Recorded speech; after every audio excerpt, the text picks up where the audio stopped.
Hello and welcome to my first episode.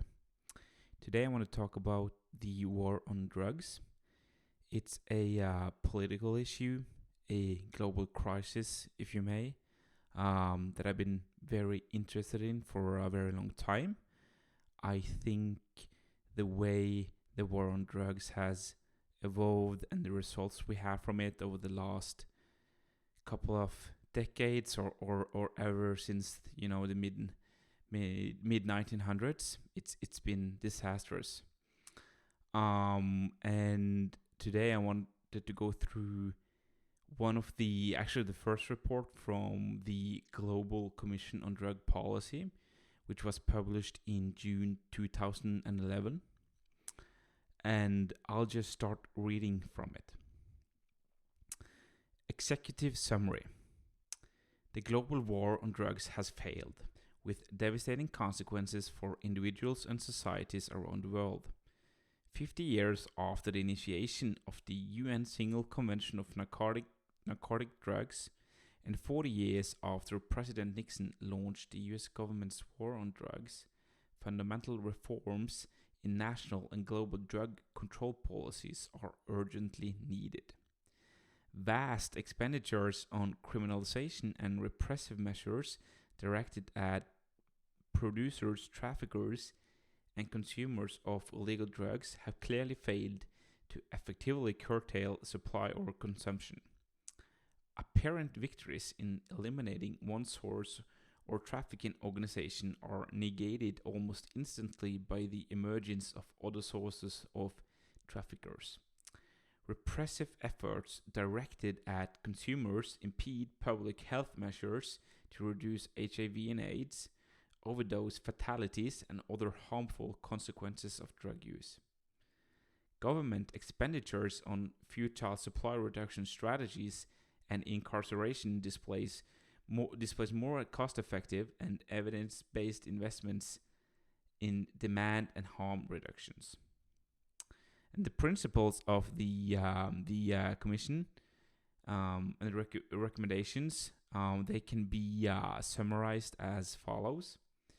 End the criminalization, marginalization, and stigmatization of people who use drugs but who do no harm to others. Challenge rather than reinforce common misconceptions about drug markets, drug use, and drug dependence. Encourage experimentation by governments with models of legal regulation of drugs to undermine the power of organized crime and safeguard the health and security of their citizens. This recommendation applies especially to cannabis, but we also encourage other experiments in decriminalization and legal regulation that can accomplish these objectives and provide models for others. Offer health and treatment services to those in need. Ensure that a variety of treatment modalities are available, including not just methadone and buprenorphine treatment, but also the heroin-assisted treatment programs that have proven successful in many European countries and Canada. Implement syringe access and other harm reduction measures that have proven effective in reducing transmissions of HIV and other blood-borne infections, as well as fatal overdoses. Respect the human rights of people who use drugs. Abolish abusive practices carried out in the name of treatment, such as forced detention, forced labor, and physical or psychological abuse that contravene human rights standards and norms or that remove the right to self-determination. Apply much the same principles and policies stated above to people involved in the lower ends of illegal drug markets, such as farmers, couriers, and petty sellers. Many are themselves victims of violence and intimidation or are drug dependent. Arresting and incarcerating tens of millions of these people in recent decades has filled prisons and destroyed lives and families without reducing the availability of illicit drugs or the power of criminal organizations. There are pairs of people there appears to be almost no limit to the number of people willing to engage in such activities to better their lives, provide for the families, or otherwise escape poverty. Drug control resources are better directed elsewhere. Invest in activities that can both prevent young people from taking drugs in the first place and also prevent those who do use drugs from developing more serious problems. Eschew simplistic just say no messages and zero tolerance policies in favor of educational efforts grounded in credible information and prevention programs that focus on social skills and peer influences. The most successful prevention efforts may be those targeted at specific at-risk groups. Focus repressive actions on violent criminal organizations, but do so in ways that undermine their power and reach while prioritizing the reduction of violence and intimidation. Law enforcement efforts should be focused not on reducing drug markets per se, but rather on reducing their harms to individuals, communities, and national security. Begin the transformation of the global drug prohibition regime. Replace drug policies and strategies driven by ideology and political convenience with fiscally responsible policies and strategies grounded in science, health, security, and human rights, and adopt appropriate criteria for their evaluation.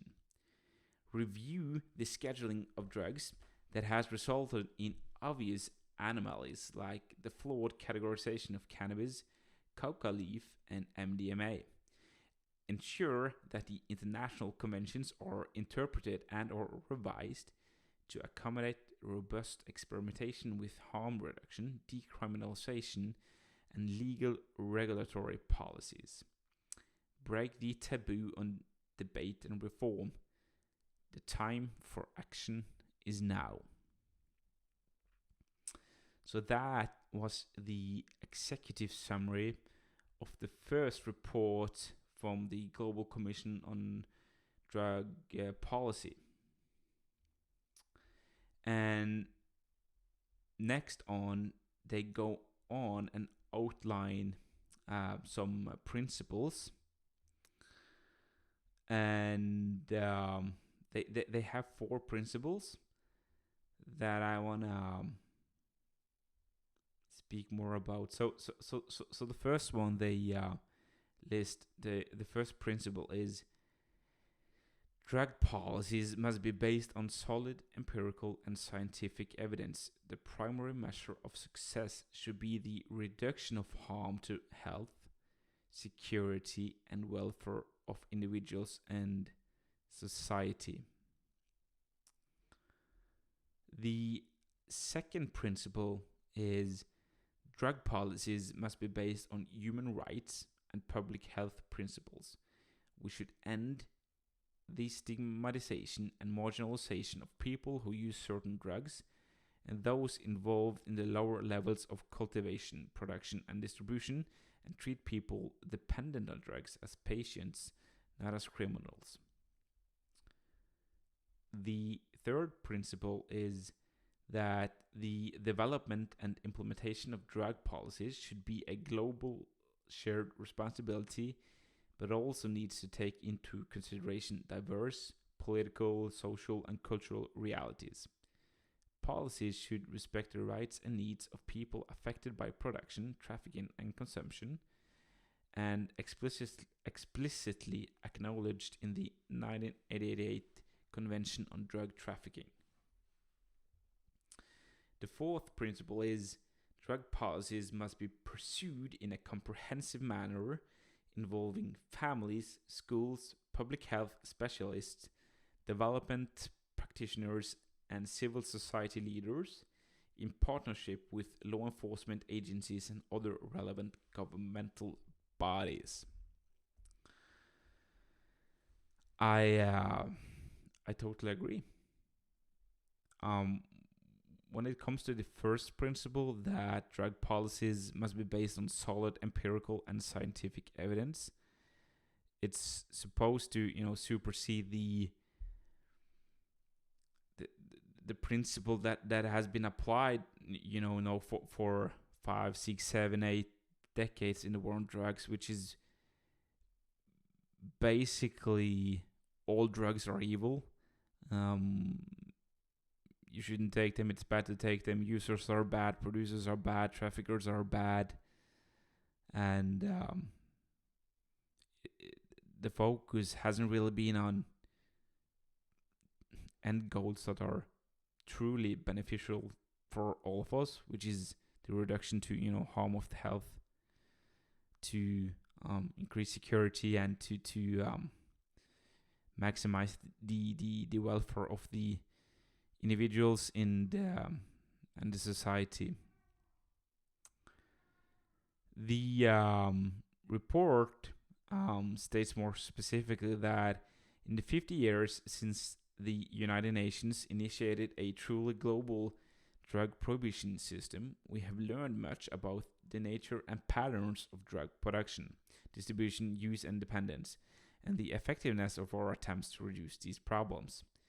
It might have been understandable that the architects of the system would place faith in concept of eradicating drug production and use in light of the limited evidence available at the time. There is no excuse, however, for ignoring the evidence and experience accumulated since then. Drug policies and strategies at all levels too often continue to be driven by ideological perspectives or political convenience, and pay too little attention to the complexities of the drug market, drug use, and drug addiction. Effective policymaking requires a clear articulation of the policy's objectives. The 1961 UN Single Convention on Narcotic Drugs made it clear that the ultimate objective of the system was to improve of the health and welfare of mankind. And that's where the war on drugs has failed tremendously, in my opinion, since that time. The report then states that this reminds us that drug policies were initially developed and implemented in the hope of achieving outcomes in terms of a reduction in harms to individuals and society, less crime, better health, and more economic and social development.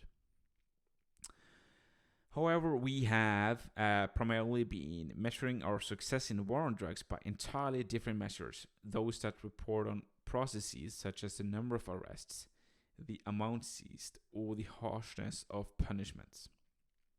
These indicators, the report says, may tell us how tough we are being, but they do not tell us how successful we are in improving the health and welfare of mankind. Spot on, thumbs up from me.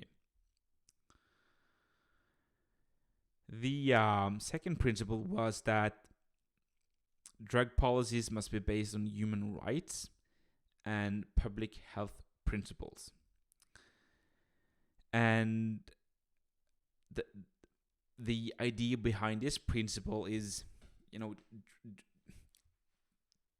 dragging the war on drugs away from being this, there's a criminal, let's punish him, them, her, and regarding it as a public health issue instead. And in doing so, we open the box to totally new mechanisms and approaches that we can use to achieve a desired outcome, or at least a much better outcome than the one we have achieved thus far today. The report says more specifically that certain fundamental principles underpin all aspects of national and international policy.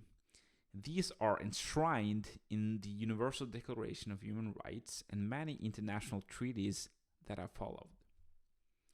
Of particular relevance to drug policy are the rights to life, to health, to due process and a fair trial, to be free from torture or cruel, inhumane, or degrading treatment, from slavery and from discrimination. These rights are inalienable and commitment to them takes precedence over other international agreements, including the Drug Control Conventions. As the UN High Commissioner for Human Rights, Naunameth Pillay, has stated, quote, individuals who use drugs do not forfeit their human rights. Too often, drug users suffer discrimination, are forced to accept treatment, marginalized, and often harmed by approaches with overemphasis on criminalization and punishment while underemphasizing harm reduction and respect for human rights. A number of well-established and proven public health measures, generally referred to as harm reduction, an approach that includes syringe access and treatment using the proven medications methadone or buprenorphine, can minimize the risk of drug overdose deaths and the transmission of HIV and other blood-borne infections.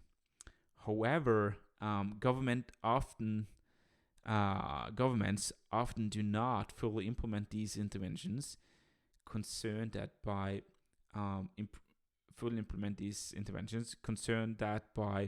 improving the health of people who use drugs, they are undermining a tough on drugs message.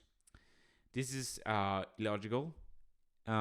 It's illogical, sacrificing the health and welfare, the report goes on, of one group of citizens when effective health protection measures are available is unacceptable and increases the risks faced by the wider community. Countries that implement harm reduction and public health strategies early have experienced consistently low rates of HIV transmission among people who inject drugs. Similarly, countries that respond to increasing HIV prevalence among drug users by introducing harm reduction programs have been successful in containing and reversing the further spread of HIV. On the other hand, many countries that have relied on repression and deterrence as a response to increasing rates of drug-related HIV transmission are experiencing the highest rates of HIV among drug-using populations. An indiscriminate approach to drug trafficking is similarly problematic. Many people taking part in the drug market are themselves the victims of violence and intimidation, or are dependent on drugs. An example of this phenomenon are the drug mules, who take the most visible and risky roles in the supply and delivery chain. Unlike those in charge of drug trafficking organizations, these individuals do not usually have an extensive or violent criminal history, and some engage in the drug trade primarily to get money for their own drug dependence. We should not treat all those arrested for trafficking as equally culpable. Many are coerced into their actions or are driven to desperate measures through their own addiction or economic situation. It is not appropriate to punish such individuals in the same way as the members of violent organized crime groups who control the market. Finally, many countries still react to people dependent on drugs with punishment and stigmatization. In reality, drug dependence is a complex health condition that has a mixture of causes: social, psychological, and physical, including, for example, harsh living conditions or a history of personal trauma or emotional problems. Trying to manage this complex condition through punishment is ineffective. Much greater success can be achieved by providing a range of evidence-based drug treatment services. Countries that have treated citizens dependent on drugs as patients in need of treatment instead of criminals deserving of punishment have demonstrated extremely positive results in crime reduction, health improvement, and overcoming dependence. Oh, that's great. That's a lot of juice right there.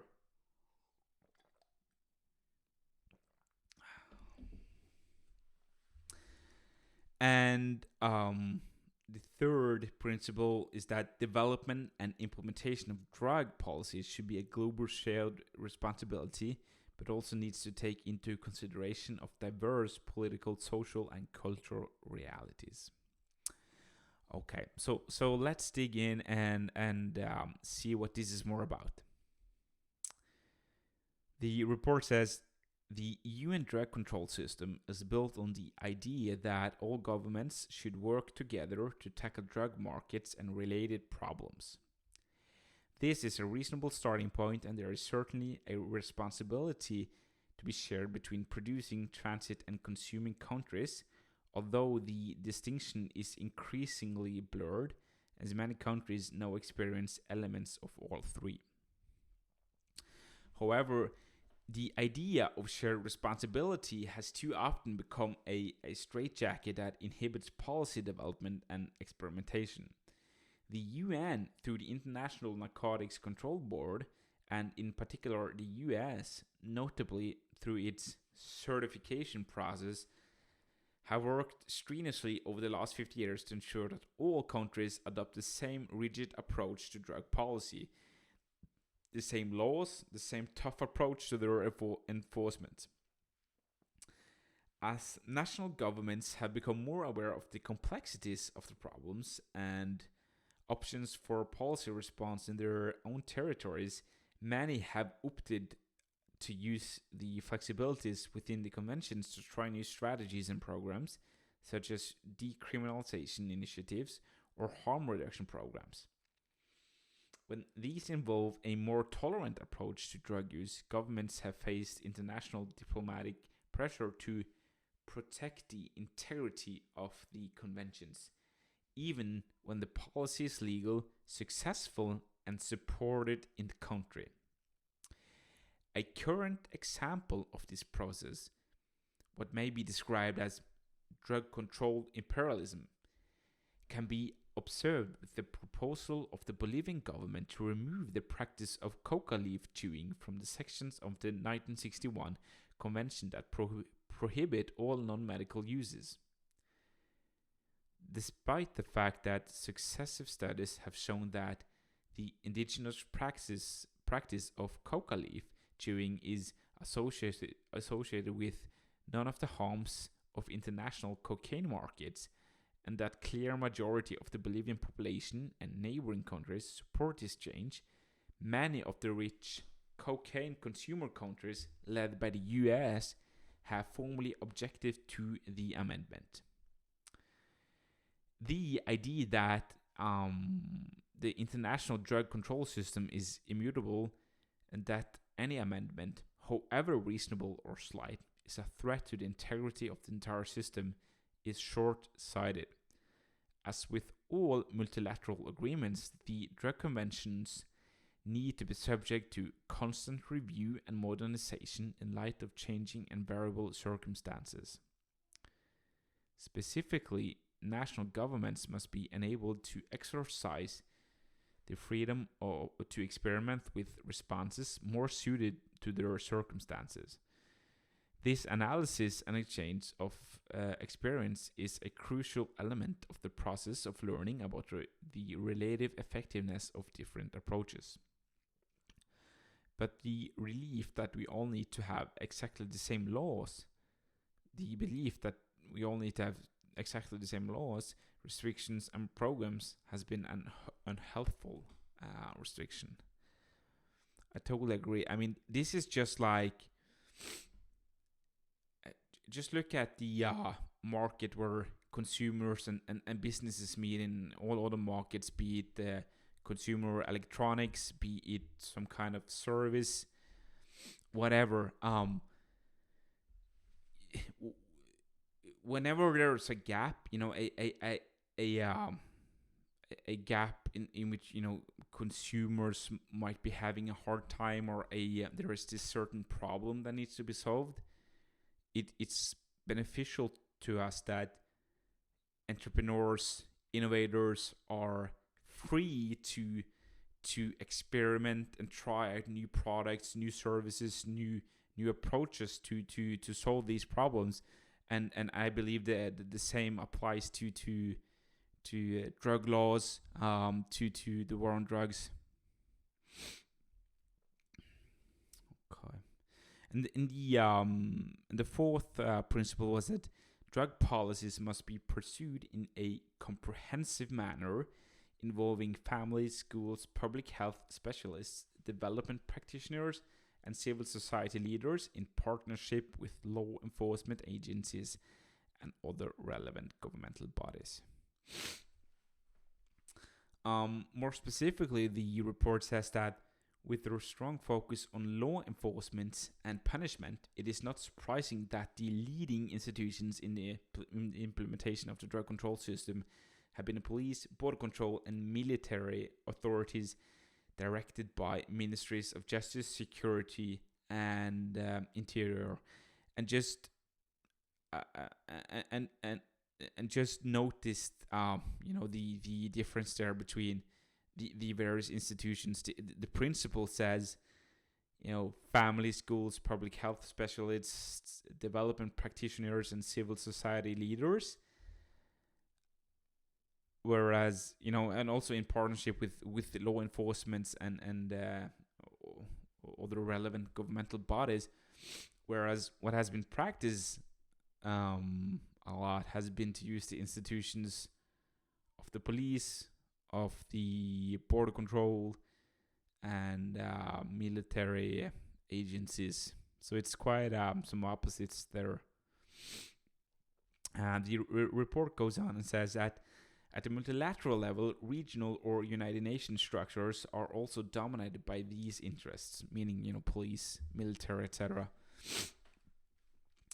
Although governments have increasingly recognized that law enforcement strategies for drug control need to be integrated into a broader approach with social and public health programs, the structures for policy making, budget allocations, and implementation have not modernized the same pace. These institutional dynamics obstruct objective and evidence-based policymaking. This is more than a theoretical problem. Repeated studies have demonstrated that governments achieve much greater financial and social benefit for their communities by investing in health and social programs rather than investing in supply reduction and law enforcement activities. However, in most countries, the vast majority of available resources are spent on enforcement of drug laws and the punishment of people who use drugs. The lack of coherence is even more marked at the United Nations. The development of the global drug control regime involved the creation of 3 bodies to oversee the implementation of the conventions. For the first one being the UN Office on Drugs and Crime, which is abbreviated to UNODC. And the second one is the International Narcotics Control Board, INCB. And the third is the Commission on Narcotics, Drugs, CND.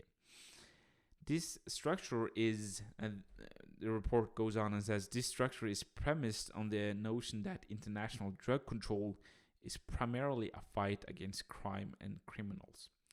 Unsurprisingly, there is a built-in invested interest in maintaining the law enforcement focus, and the senior decision makers in these bodies have traditionally been most familiar with this framework. Note that the nature of the drug policy challenges has changed. The institutions must follow. Global drug policy should be created from the shared strategies of all interested multilateral agencies.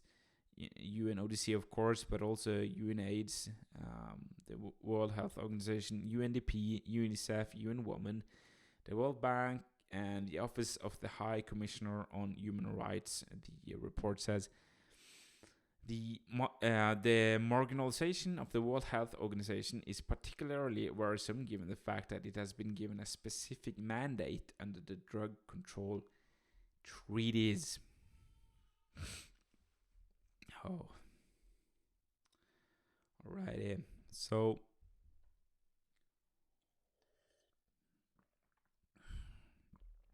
So what do we do then? I mean, so we've read through the principles of that this commission has proposed, but what are these specific recommendations? Well, the first one is break the taboo, pursue an open debate, and promote policies that effectively reduce consumption, that prevent and reduce harms related to drug use and drug control policies. Increase investment in research and analysis into the impact of different policies and programs. The second recommendation is replace the criminalization and punishment of people who use drugs with the offer of health and treatment services to those who need them.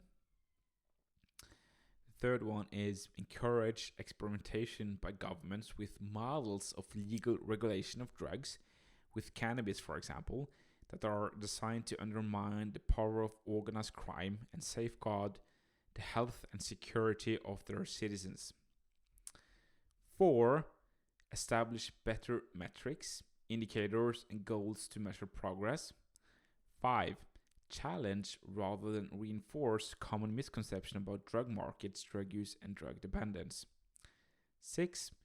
Countries that continue to invest mostly in law enforcement approach, despite the evidence, should focus their repressive actions on violent organized crime and drug traffickers in order to reduce the harms associated with the illicit drug market. 7. Promote alternative sentences for small-scale and first-time drug dealers. 8. Invest more resources in evidence-based prevention with a special focus on youth. 9. Offer a wide and easily accessible range of options for treatment and care for drug dependence, including substitution and heroin-assisted treatment, with special attention to those most at risk, including those in prisons and other custodial settings. 10. The United Nations system must provide leadership in the reform of global drug policy. This means promoting an effective approach based on evidence, supporting countries to develop drug policies that suit their context and meet their needs, and ensuring coherence among various UN agencies, policies, and conventions. And 11.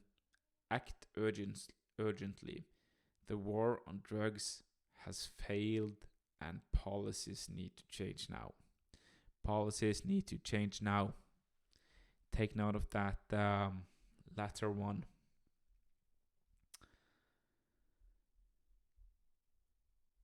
And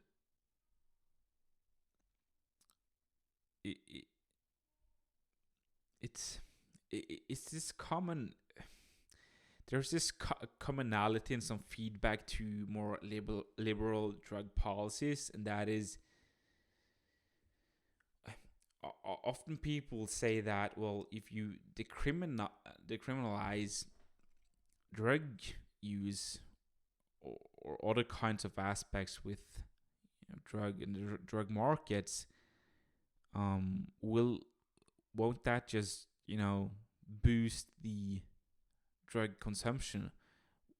Will it not result in more drug use? And the evidence in this report is that it won't significantly increase the drug use. So for example, the report refers to Portugal, which in 2001 they were the first country to decriminalize the use and possession of all illicit drugs, and this is drugs across the entire range. It includes heroin, for example, which is a harsh one, and a lot of people observers, interested parties were critical to this policy, and they believed that it would lead to a significant increase in drug use and associated problems. All kinds of problems coming from the fact that more people would be using drugs, and those that would continue to use drugs would perhaps even use more drugs in their eyes. So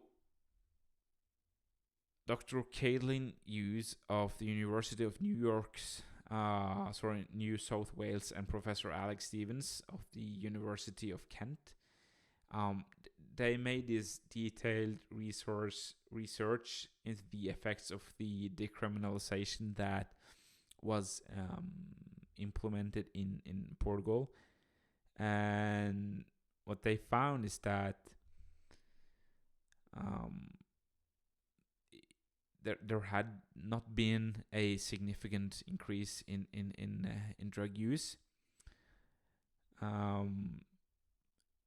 What they found is that there was a slight increase in the overall rates of drug use in Portugal in the 10 years following the new policies, but the level of the increases were consistent with other similar countries where drug use remained criminalized.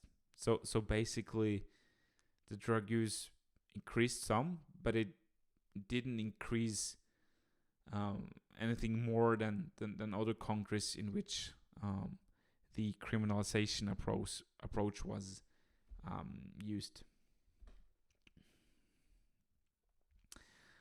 And the report from the Global Commission on Drug Policy also has other cases. It refers to a comparison of Dutch and U.S. cities.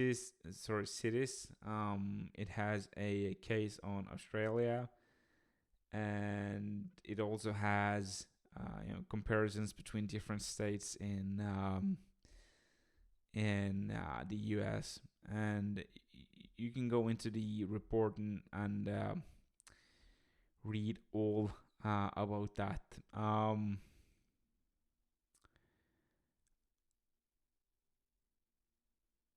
think that we need to open our eyes a bit. Don't be so narrow-minded and think. We have this category where we just stuff a bunch of words and call it narcotics, and we put them in schedules and we punish people according to which schedule it's placed in and what kind of activity you have performed, whether it's consumption, trafficking, sales, whatever.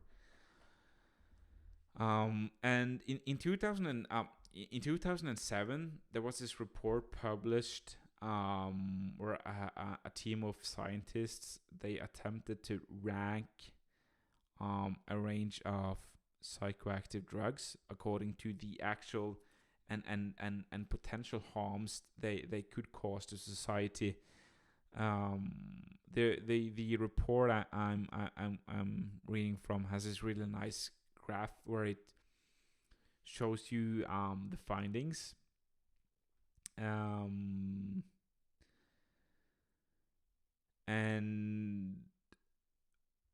what they found is that the categories of seriousness ascribed to various substances in international treaties need to be reviewed because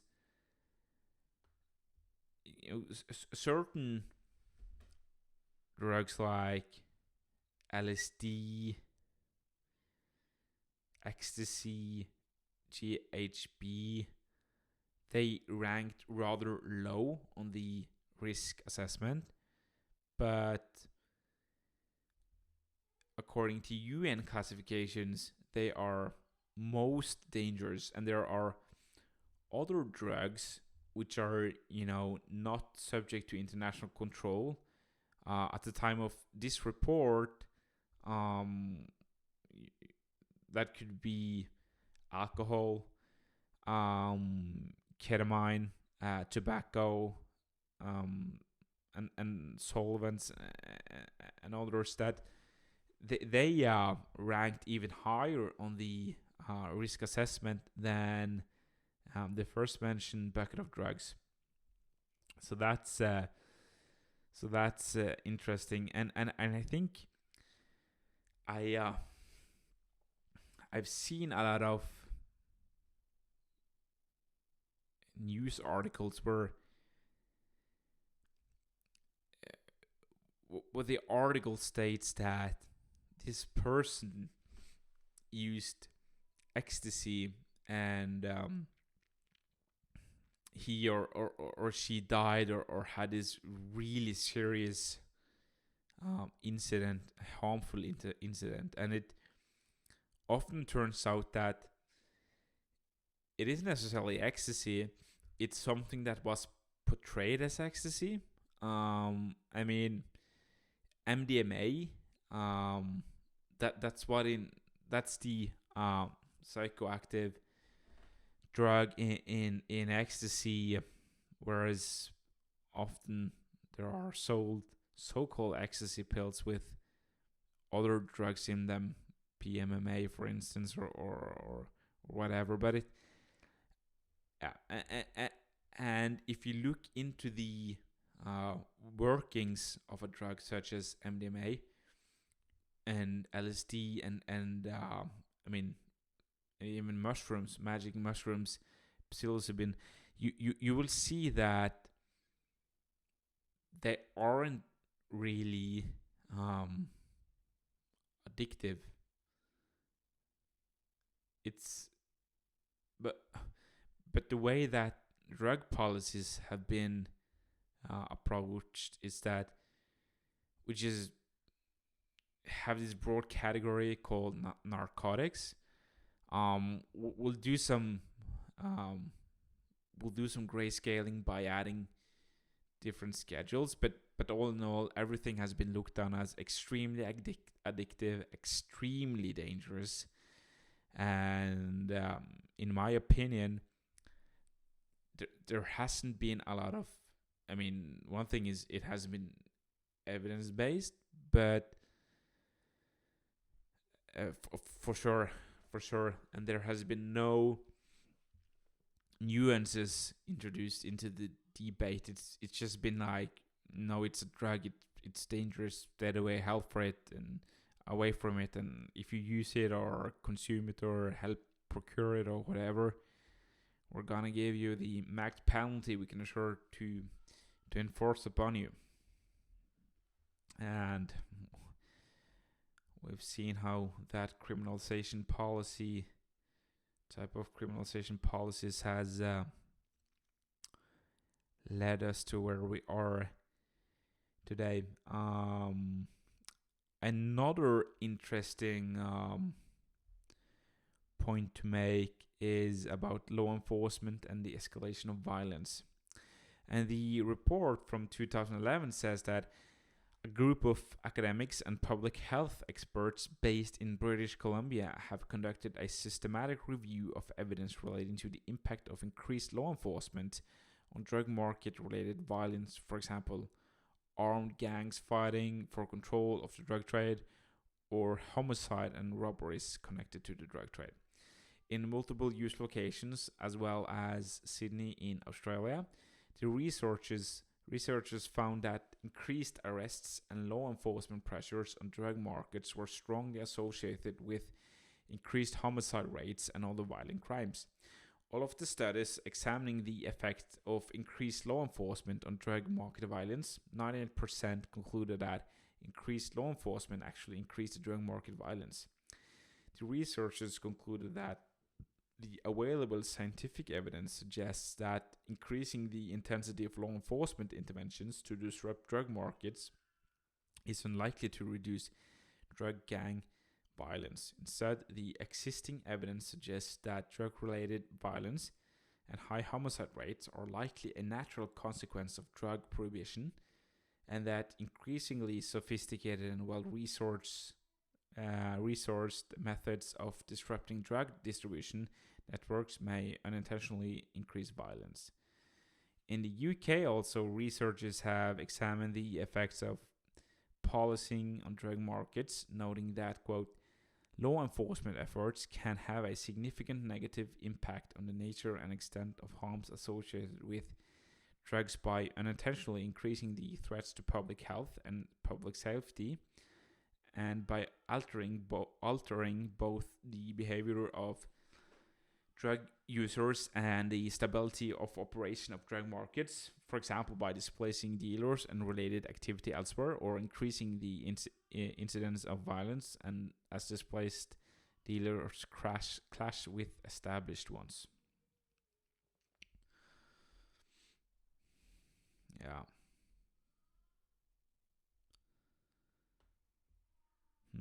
And uh, and another thing that has crossed my mind is that when you have markets that are underground, the transactions and the interactions between people, I mean, if one has a disagreement, it isn't solved by peaceful means. There is no established the rule of law is basically just the strongest one enforcing its will on the weaker one, and it is not within organized or stable or foreseeable mechanisms which we use in other types of businesses that are legal. Yeah. No, it's the war on drug has been a total failure in my opinion, and I urge you to start out by reading this report from the Global Commission on Drug Policy, and then you can start reading your way up there by moving on to their next reports. They have published a lot of reports, and this was the first one. The next one they had was in 2012. It's called The War on Drugs and HIV and AIDS. The next one, the year after, is called The Negative Impact of the War on Drugs on Public Health, the Hidden Hepatitis C Epidemic. The fourth one from the next year is Taking Control, Pathways to Drug Policies That Work. The next one was titled The Negative Impact of Drug Control in Public Health, the Global Crisis of Avoidable Pain. And in 2016, they published a report titled Advancing Drug Policy Reform, a New Approach to Decriminalization. Then they published the World Drug Perception Problem, Countering Prejudices About People Who Use Drugs. In 2018, they released Regulation, the Responsible Control of Drugs. In 2019, they published Classification of Psychoactive Substances When Science Was Left Behind. And this year, in 2020, they released a report titled Enforcement of Drug Laws, Refocusing on Organized Crime Elite. So yeah, there is a lot of reading material here, but if you, like me, is very interested in this topic, I think this should be well worth the read. I have read a couple of them already, and I'm gonna move down the list and read more of them.